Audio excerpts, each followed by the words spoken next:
दोस्तों, मैं निकेंद्र आपका स्वागत करता हूं आज के एक और नई वीडियो में। आज की वीडियो में हम बात करेंगे कि क्यों आपके असाइनमेंट ठीक होने के बाद भी आपके असाइनमेंट को रिजेक्ट कर दिया जाता है। आप काफ़ी सारी जगह से देख करके अपने असाइनमेंट को लिखते हैं, उसके आंसर भी करेक्ट रहते हैं, लेकिन उसके बाद भी आपका असाइनमेंट रिजेक्ट कर दिया जाता है। क्या रीज़न है, किन किन चीज़ों का ध्यान रखना है, उन चीज़ों को आज इस वीडियो में स्टेप बाय स्टेप हम लोग डिस्कस करेंगे। वीडियो का कोई भी स्टेप स्किप ना करें ताकि आप तक संपूर्णतः जानकारी पहुंच सके। यदि आप हमारे चैनल पर नए हैं तो आप हमारे चैनल को सब्सक्राइब करें और बेल आइकन का बटन दबाना ना भूलें ताकि इग्नू से रिलेटेड सभी प्रकार की जानकारियों की नोटिफिकेशन जल्द से जल्द आप तक पहुंच सके। दोस्तों, जैसे कि आपको पता है कि इग्नू में असाइनमेंट सबसे इम्पोर्टेंट रोल प्ले करता है। आप जितने अच्छे से असाइनमेंट लिखेंगे, आपके असाइनमेंट में उतने अच्छे मार्क्स आप अचीव करेंगे। अगर आप असाइनमेंट में अच्छे मार्क्स अचीव करते हैं तो इसकी वजह से आपको आपकी जो डिग्री रहती है उसकी परसेंटेज भी काफ़ी ज़्यादा हाई रहती है। अब आप असाइनमेंट लिखते ज़रूर हैं, लेकिन उनमें क्या इशू रहते हैं जिनकी वजह से आपके असाइनमेंट को रिजेक्ट कर दिया जाता है। मैं आपको कुछ असाइनमेंट दिखाना चाहूँगा। जैसे कि आप अपनी स्क्रीन पर देख पा रहे होंगे, ये हमने एक असाइनमेंट लिखी है। इसके अंदर आपको क्या करना होगा, इसमें आपको सबसे पहले आपको एक अपना फ्रंट पेज का प्रिंट आउट निकलवाना होगा। इसे आप चाहें तो ब्लैक एंड वाइट या कलर किसी भी कंडीशन में निकलवा सकते हैं। सबसे बड़ी चीज़ जो रहती है कि आपको इसमें अपना enrolment number, name, phone number को आपको बहुत सारे पेजेस देखने को मिलेंगे, बहुत सारे फॉर्मेट देखने को मिलेंगे। आप अगर अपने असाइनमेंट का फ्रंट पेज डाउनलोड करना चाहते हैं तो या तो आप अपने रीजनल सेंटर की वेबसाइट से करें या इग्नू की किसी ऑफिशियल वेबसाइट से करें।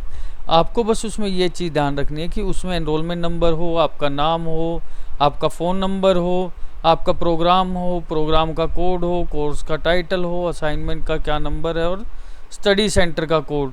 ये सभी चीज़ें उसके अंदर मेंशन होनी चाहिए, तो ही आपका वेब पेज वैलिड होता है। अगर आप इनमें से कोई भी चीज़ को स्किप कर देते हैं तो वो पेज आपका वैलिड नहीं माना जाएगा। अब आती है सेकंड चीज़, जो कि रहेगा आपका क्वेश्चन पेपर। आपको अपना क्वेश्चन पेपर इग्नू की ऑफिशियली वेबसाइट से ही डाउनलोड करना है।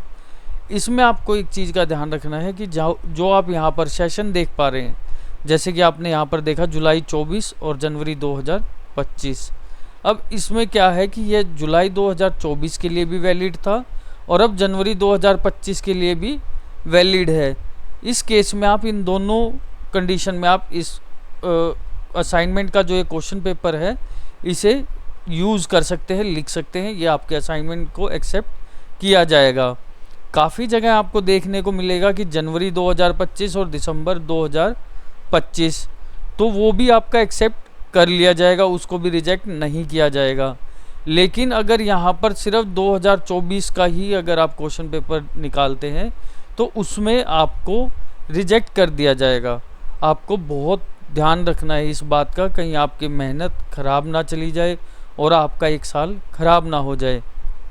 इसके बाद आता है कि कोर्स का टाइटल क्या होता है। अब यहाँ पर आप देख पा रहे होंगे, history of India from the earliest time up to 300 EC। ये आपका रहेगा टाइटल, ये जो आप अपने असाइनमेंट के फ्रंट पेज पर डालेंगे। उसके बाद आपका कोर्स का कोड रहेगा BHIC 131।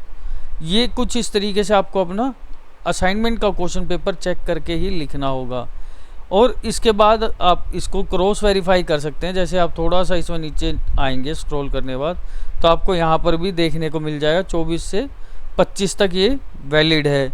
यह यहाँ पर 25 से और देखने को मिल जाएगा सिर्फ 2025, क्योंकि वो जनवरी और दिसंबर दोनों के लिए वैलिड है।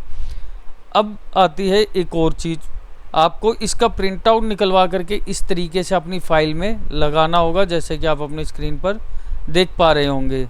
जब आप ये 2 स्टेप कंप्लीट कर लेते हैं, उसके बाद आता है आपका थर्ड स्टेप, जो कि रहेगा आपको अपने ID कार्ड का प्रिंट आउट निकलवा करके वो भी यहीं पर लगाना होगा। उसको भी आप स्किप नहीं कर सकते, वो भी आपको यहाँ पर ऐड ऑन करना है।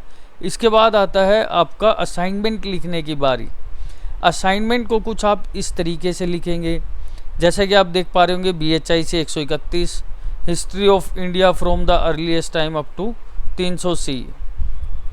उसके बाद आपको कुछ इस तरीके से अपना क्वेश्चन जो कि है लिखना होगा। जैसे कि आप अपनी स्क्रीन पर देख पा रहे हैं, क्वेश्चन लिखने के बाद आपको इसका आंसर लिखना होगा। इसमें क्वेश्चन हमने ब्लैक पेन से और आंसर हमने ब्लू पेन से। ऐसी इग्नू की कोई गाइडलाइन नहीं है कि आप ये कहें कि गाइडलाइन कहाँ है, इसकी कोई गाइडलाइन नहीं है। आप चाहें लिख सकते हैं, ये आपका थोड़ा सा अट्रैक्टिव बनाता है असाइनमेंट को लिखने का।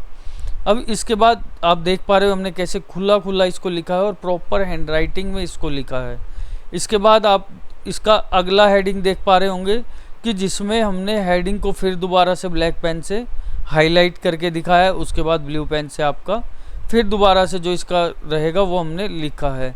तो ये एक प्रॉपर सिस्टमेटिक तरीके से आपको अपने असाइनमेंट इसी तरीके से लिखने हैं और ये लिख करके आपको अपनी फाइल में टाई अप करने हैं और टाई अप करके आप इसे अपने स्टडी सेंटर पर जमा करा सकते हैं। ये बात आती है, अगर मान लीजिए आपके असाइनमेंट में आपको कोई डायग्राम दिया गया है तो उसको आप किस तरीके से बनाएं। तो आप उसको इस तरीके से एक प्लेन पेपर पर बना करके और उसे आप अपनी फाइल में अटैच कर सकते हैं। तो ये आपका तरीका रहेगा कि आपको किस तरीके से अपना जो डायग्राम रहता है उसे किस तरीके से बनाना है। तो आप इसको उसमें एज इट इज़ अटैच कर देंगे।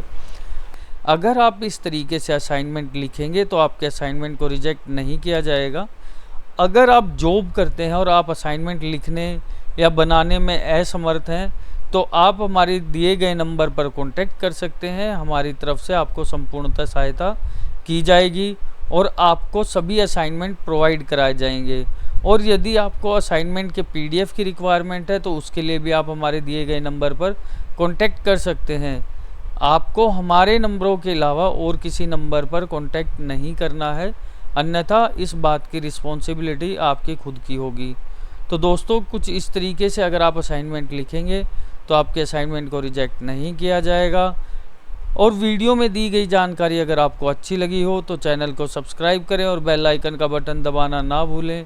वीडियो को ज़्यादा से ज़्यादा शेयर करें ताकि सभी लोगों तक यह जानकारी पहुंच सके। वीडियो में अंत तक बने रहने के लिए आपका बहुत बहुत धन्यवाद।